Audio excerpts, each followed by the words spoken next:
छीन टपाक डम डम। Hello coders, welcome to code with AG. तो आज हम लोग फिर से मिले हैं एक मीडियम टैग क्वेश्चन पे। तो आज का क्वेश्चन है 3043, find the length of the longest common prefix. So इस क्वेश्चन में आपको दो एरेज दे रखे हैं, AR1 और AR2। तो प्रीफिक्स क्या होता है? A prefix is a positive number is of a positive integer is a integer formed by one और more digits starting from its leftmost digit. For example, 1 2 3 is a prefix of 1 2 3 4 5 while 2 3 4 is not. Like अगर आप leftmost digit से शुरू करो तो जो भी जितने भी नंबर 1 2 3 जितनी नंबर ऑफ डिजिट्स हमारी शुरू होती हैं, हमारी आती हैं, वो हमारे प्रीफिक्स हैं. A common prefix of a two integer a and b is an integer c such that c is a prefix of both a and b. For example 5 6 5 3 9 इन दोनों नंबर्स में हमारा 5 6 5 हमारा कॉमन प्रीफिक्स है, हमारा common prefix है, while in दोनों में हमारा कोई भी कॉमन प्रीफिक्स नहीं है. इन दोनों नंबर में 1 2 3 और 4 3 4 5 6, क्योंकि इसमें हमारा स्टार्ट ही हमारा अलग है, इसमें कोई भी कॉमन प्रीफिक्स नहीं है. So you need to find the length of the longest common prefix between all pairs of integers x, y such that x and y belongs to ARR and y belongs to ARR2. और अगर ऐसा हमारा कोई भी prefix exist नहीं करता है तो हमें ज़ीरो रिटर्न करना है. तो बेसिकली अगर आप क्वेश्चन समझना चाहो तो क्वेश्चन क्या कहता है, जैसे हमारे पास दो एरे दे रखे हैं. एक है हमारा ARR1 जिसमें है हमारा 1 10 और 100, और एक है हमारा ARR2 है, उसमें है हमारा 1000, है ना. तो अब हमें पेयर्स बनाने हैं. तो एक पेयर हुआ है हमारा 1,1000, है ना. तो 1 के हमारे कितने प्रीफिक्स हैं? 1 के हमारा एक ही प्रीफिक्स है 1, और 1000 के कितने हैं? 1 1 0 1 0 0 और 1 0 0 0. ये चारों ही 1000 के प्रीफिक्स हैं. तो जो कॉमन प्रीफिक्स है वो कितना जा रहा है? 1. इसकी लेंथ कितनी है? 1. यहाँ पे हमारा 1 आया. अब हम 10 का देखेंगे तो 10 के कितने प्रीफिक्स हैं? 1 और 1 0. तो लॉन्गेस्ट कौन सा प्रीफिक्स जा रहा है? 1 0. लॉन्गेस्ट कॉमन 1 0 जा रहा है. इसकी लेंथ 2 है ना. 2 1 से बड़ा है तो हम 1 को 2 से रिप्लेस कर देंगे. ऐसे अब हम 100 के लिए चेक करेंगे. 100 के लिए क्या है? 1 1 0 और 1 0 0 1 0 0, ये तीनों हैं, है ना. तो हमारा 1000 और 100 में कॉमन प्रीफिक्स कौन सा है? लार्जेस्ट कॉमन प्रीफिक्स कौन सा है? 100, है ना. तो उसकी लेंथ क्या है हमारी? 3. इसकी लेंथ है हमारी 3.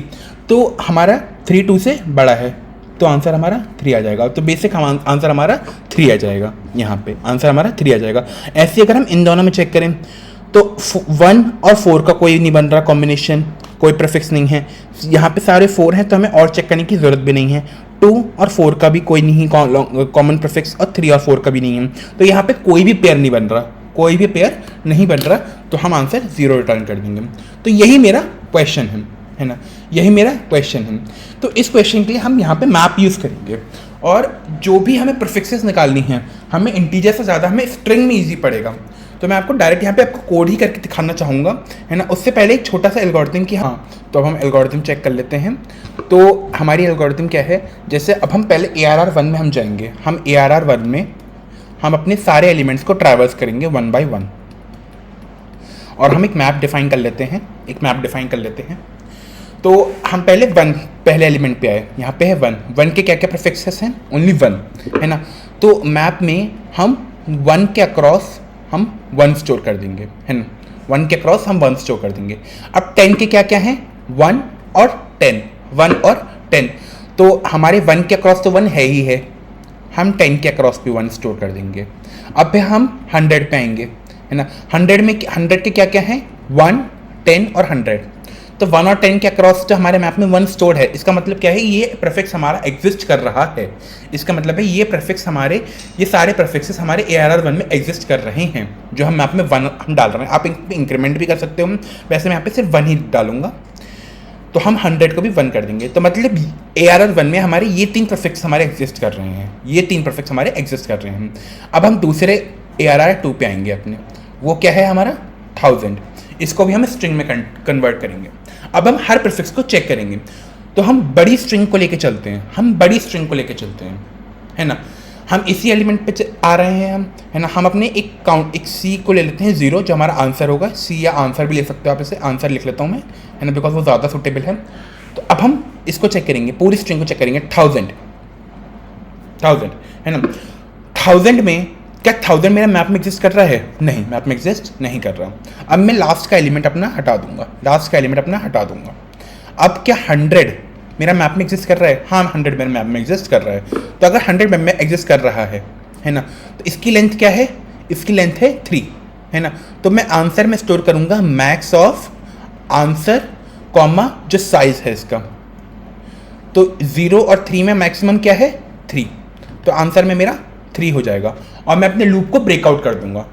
जो मैं इस एलिमेंट की लूप चला रहा हूँ, मैं उससे ब्रेक हो जाऊंगा, है ना। फिर मैं अगले एलिमेंट पे आऊँगा।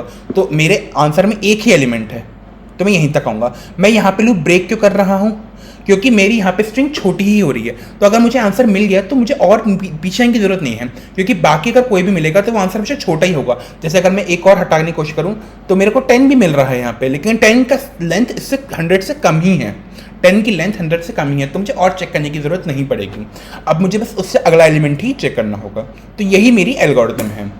तो एल्गोरिथम के हिसाब से पहले हम एक अनऑर्डर्ड मैप बना लेते हैं। अनऑर्डर्ड मैप, उस मैप में हम क्या डाल रहे हैं? स्ट्रिंग डाल रहे हैं, और उसके अक्रॉस हम जो हमारी वैल्यू है वो इंटीजर वैल्यू स्टोर होगी।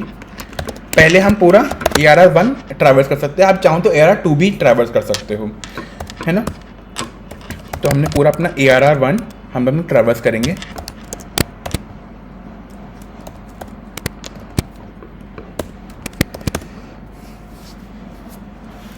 पहले अपने उसको हम एलिमेंट को हम स्ट्रिंग में कन्वर्ट कर लेते हैं। तो हम एक स्ट्रिंग ए ले लेते हैं, आप स्ट्रिंग डुप्लीकेट कुछ भी नाम दे सकते हो, है ना। और इसको मैं टू स्ट्रिंग फंक्शन के थ्रू अपने इंटीजर को स्ट्रिंग में कन्वर्ट कर लेता हूँ, ठीक है ना। अब मैं तब तक चलूँगा जब तक मेरा ARR1 का जो मेरा ए की जो लेंथ है वो मेरी ख़त्म नहीं हो जाती, मैं तब तक चलूँगा, है ना।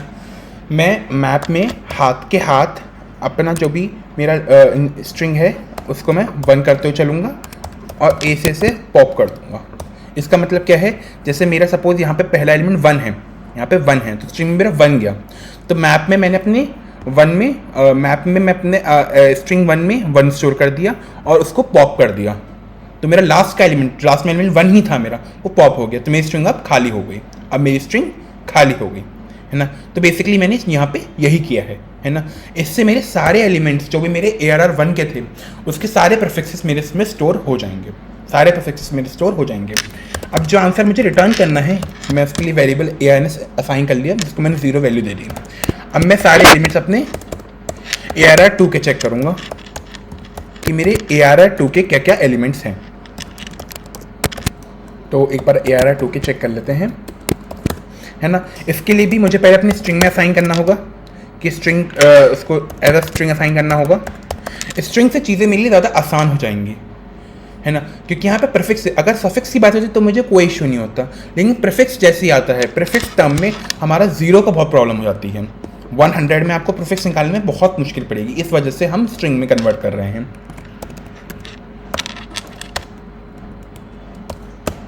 हमने उसे इसमें स्टोर कर लिया। अब हम क्या करेंगे? अपना वाइल लूप चलाएंगे।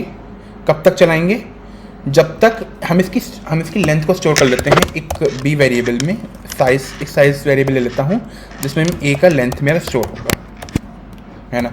ये ज़्यादा इजी रहता है ना। मैं यहाँ भी यही करूँगा अभी, बिकॉज उससे ज़्यादा इजी पड़ जाएगा मेरे को। तो मुझे तब तक चलना है जब तक मेरा साइज़ 0 के बराबर नहीं हो जाता, ठीक है ना। और अब मुझे चेक करना है क्या मेरे मैप में ए स्ट्रिंग एग्जिस्ट कर रही है, वो पूरी स्ट्रिंग एग्जिस्ट कर रही है। अगर वो कर रही है तो मुझे आंसर में मैक्सिमम स्टोर करना होगा,